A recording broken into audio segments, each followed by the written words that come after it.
Hey everyone, thanks for joining. Let's go ahead and get into this live. Thank y'all for being here. I see my two top flights are in the building, Truth and Rose. Thank y'all for joining. Let's jump right in. Everything said in this video is alleged and in my opinion, and is used for fair use and entertainment. First up, we gotta talk about this Bill Cosby topic that was just dropped on TMZ. OMG. That rhymed in it. TMZ, OMG.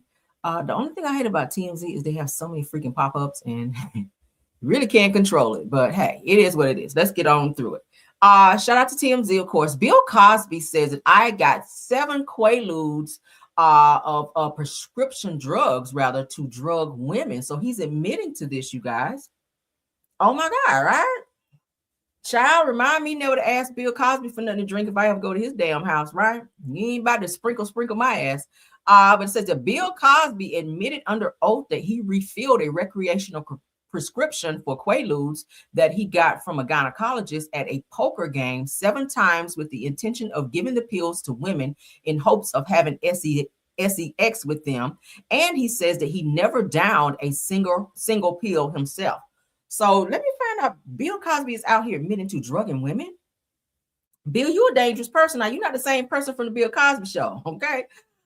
Yeah, I hate that your legacy went down like this, sir. Now, the bombshell admission is part of a deposition that Cosby gave in a lawsuit filed by one of his RAPE accusers, Donna Moxinger.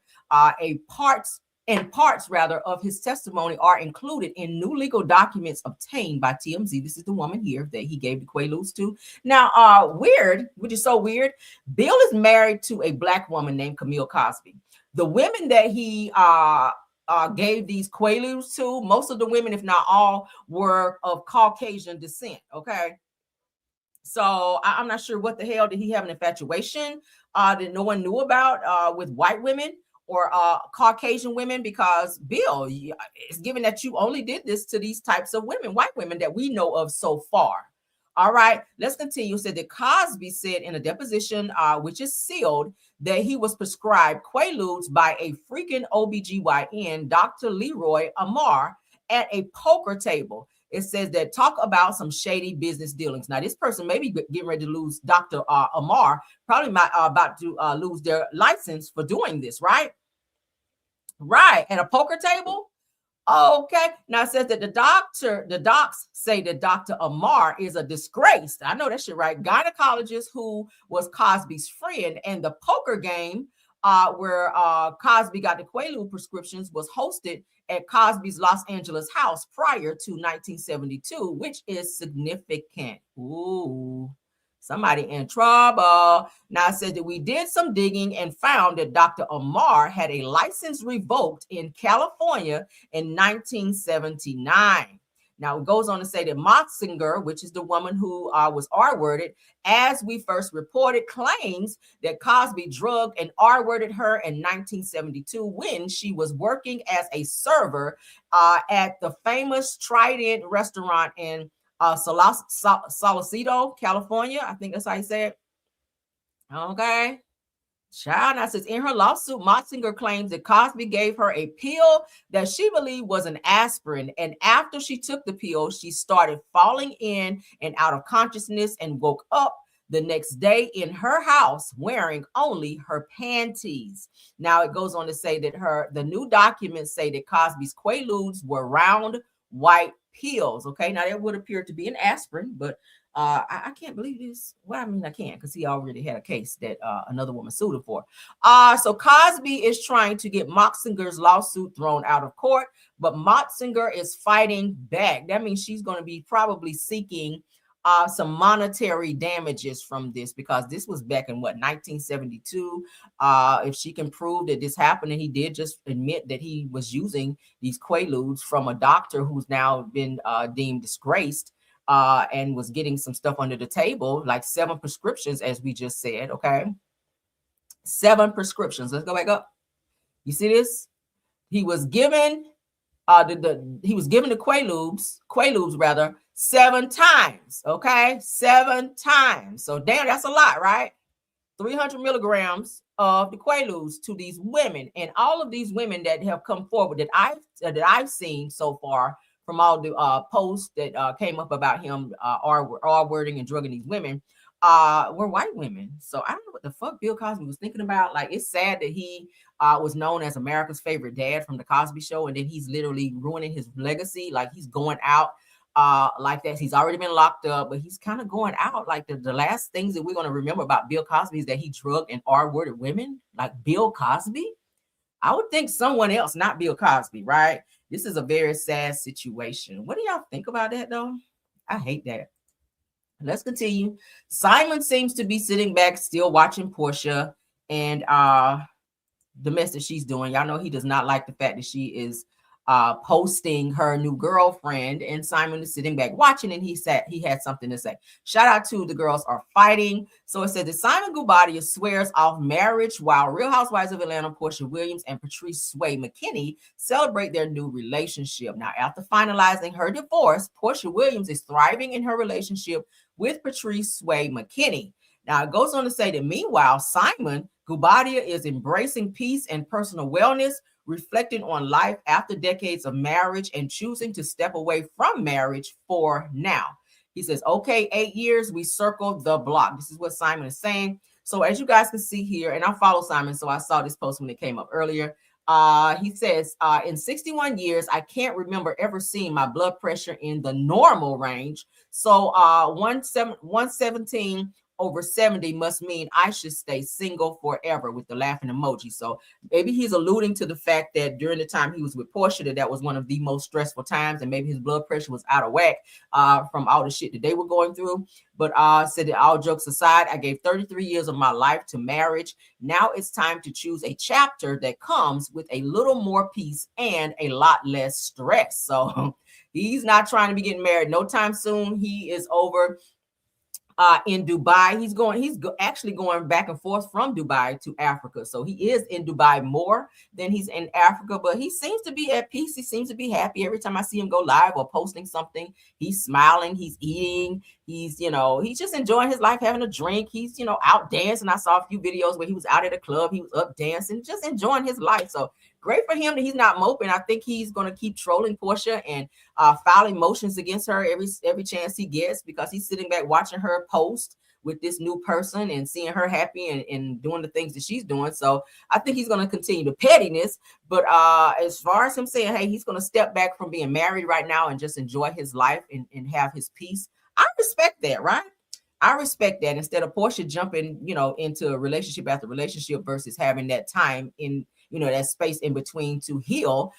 She's one of those people who are like energy vampires, that she got to attach to someone or be attached in order to feel secure. So yeah, what do y'all think about that? Let's get into our last topic. This is the last topic. Fans are upset at the Osefo'S from Real Housewives of Potomac because they don't feel that they gave enough this season. They were disappointed that they thought that they were going to give more about this whole scamming situation that they found themselves in, and they said this season was pretty much a dud because they didn't share shit really. They were kind of tight-lipped. Now I get it, it is still an open case, so they can't really talk about much as related to it. But we're going to get into what they are saying here. So according to the Real Housewives of Potomac, y'all can see it up on my screen there. It says that the silent scandal, the Osefo'S have ignited a full-blown reckoning after explosive footage tied to the alleged stage robbery mysteriously vanished, turning season 10's finale into what furious fans are calling a stunning betrayal. Now, viewers who waited all season for transparency and consequences instead watched accountability evaporate in real time as critical scenes disappeared and hard questions were unanswered, despite a $450,000 legal disaster hanging over the storyline. It said that social media erupted, trust collapsed, and the silence only made it louder. What was cut and who decided it shouldn't be seen now looms larger than the finale itself, and the fallout is far from over. So fans were expecting the Osefo'S to be more transparent this season, being that they may be going away for a while, or to give a little bit more clarity to these charges that they're facing with the fraudulent insurance fraud situation they were in, this break-in, this robbery that they said they experienced, which was found to be really not a robbery because the things that they said were stolen from them. Wendy, you were seen wearing said jewelry that you said was stolen. So a lot of people figured out quickly that they were lying and that they were pulling everybody's leg and pulling the wool over people's eyes with this damn robbery situation. Okay. Not to mention that the police had already done an investigation and said that they were full of shit with the things that they were telling the police were stolen. Okay. And let's not forget about the emails between the two of them back and forth that were damaging as well, where Wendy was telling her husband to put certain things on the insurance policy to make sure that they could get the maximum amount from their policy. And that is something that the police were able to find out as well. So fans are upset this season for Real Housewives of Potomac. They were like, why even have Eddie and old girl on the show if they're not going to share anything? So they, Wendy and Eddie pretty much were not, they kind of beat around the bush in terms of sharing that part of their lives with the fans, and they were disappointed. Like, why even come on the show if you guys are going to sit on this information, which you know is something that everybody wants to talk about, what everybody wants you to give a little more clarity into, because right before the season started, this happened. So they were like, okay, y'all on the show talking about everybody else's stuff, but then when it comes up, this whole robbery and this whole insurance fraud situation, everyone knows that you guys are in full litigation. You don't want to talk about it. And again, I get it. It is an open case, but it's no different than the girls grilling Karen Huger for going to jail for her DUIs. You might not want to talk about it, but you are a public figure and people want to know. They want to know your business. When you become a public figure, you know, they just feel like automatically that that's just something you should talk about. So yeah, fans are saying that they are very, very much so disappointed this season that Wendy and Eddie were not as transparent as they thought they should have been about their situation. So what do y'all think? Let me know. Kim, you said that Wendy should make up with her mom that she's going to need a babysitter for. Yeah, I don't think that her mom would say, oh, I'm not going to watch the kids, you know. And then also remember that Eddie's family, Eddie's very close to his family as well. So if push comes to shove, if she doesn't make up with her mom, which I hope she does, her mom is a whole hot ass mess. All right. Wendy's mom is too much. Y'all saw the scene that we shared where she was cussing Wendy out in her own house and telling her to shut up. I was like, oh my God. But Eddie is close to his family. Eddie's family has a lot of money because initially, and I think they still are, helping pay for some very high-powered attorneys that are supposed to be representing Wendy and Eddie, because at one point they were going to be represented separately. Wendy was going to have her own attorney and Eddie was going to have his attorneys, and his family was going to pay for said attorneys. But now they've decided to be represented together. So I think that is going to come from Eddie's family. Eddie is also an attorney, so that's great for him that he'll be able to, I guess, give some insight on this case with his attorneys. I don't know, but it's not looking good. It's not looking good. I do remember seeing on what was it, Giselle and Robin's podcast. They said that they actually had a run-in with Wendy and Eddie, and they had a conversation with them. Said that Eddie and Wendy looked very like embarrassed, and they looked very nervous whenever Giselle was saying that, hey, she's going to say a prayer for them, and she was asking them like little random questions about their, you know, how they were doing and how they've been doing since all this whole case thing happened. Giselle was saying that Eddie looked like very detached, and he looked very nervous, you know, like bothered, or like they've, you know, been kind of like not getting enough sleep because of this situation. It's possible shit, because the thought of going to jail for a very long time for fraud and stuff like that, hell, you will be up and not getting sleep, trying to think about all the things that you have to handle before you go to court, and possibly have to go straight to jail when you go to court, right? But yeah, let's see. Let's look at a couple comments before we get out here. Terry Copeland says, Caramel, how does a gynecologist prescribe that kind of medicine? Well, that I don't know, but this is what TMZ is reporting, that a gynecologist prescribed the Quaaludes to, and 7 times. So he has 7 prescriptions of the Quaaludes that he got for, and he probably gave him a nice little, you know, check or some money under the table for it. I'm pretty sure, which is why they said he's disgraced and he lost his license. So this person is no longer a acting physician, probably because he was doing this and doing some other illegal things while he was a practicing doctor. But according to what TMZ is reporting, and they are very reputable, I do feel like maybe Bill Cosby gave this doctor a certain amount of money for these Quaaludes, and he was using them on these women. So that's what it's saying, honey. I don't know. Let's see. Rose is saying back then they probably wasn't paying that much attention to the doctor's prescriptions. Probably that too. That too. Let me look at a couple more comments and we're gonna get out of here, guys.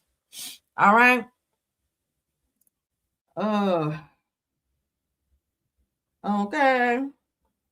Let's see. Oh, y'all are just coming in saying hello to everyone. Well, you guys sound off and let me know what y'all think about this, because I really, like I said, I really hate to hear this about Bill Cosby again. I hate to hear that his legacy has become that, because OMG, it's just not. What? We're gonna save that for Car Chronicles. Somebody sending me y'all be sending me TTT, honey. Thank y'all so much. All right. Again, y'all send me stuff if y'all want me to talk about certain topics. Send it to me to my camerarail75gmail.com email, okay? And I will take a look at it and then I will add it into the show lineup, okay? If it appears to be something that's newsworthy, okay? But let's get this down. This is it, guys. This is the last topic. This is probably my last video for the night. I feel like I've been online quite a bit today, so I kind of want to kick back, relax. I feel like I'm catching a slight cold from going in and outside. Lord God, I hope not. So I'm gonna go lay down and rest my body and drink me some lemon ginger tea and watch a little TV. And I will see you guys tomorrow. All right. You guys have a wonderful night. Happy hump day to you all. Peace and blessings to you all. Thank you to my top flight mods, Stephanie Thomas, Rose Armstead, and True TV Podcast, and all the content creators and everyone in the bushes. Love you guys down. Until the next one. Bye.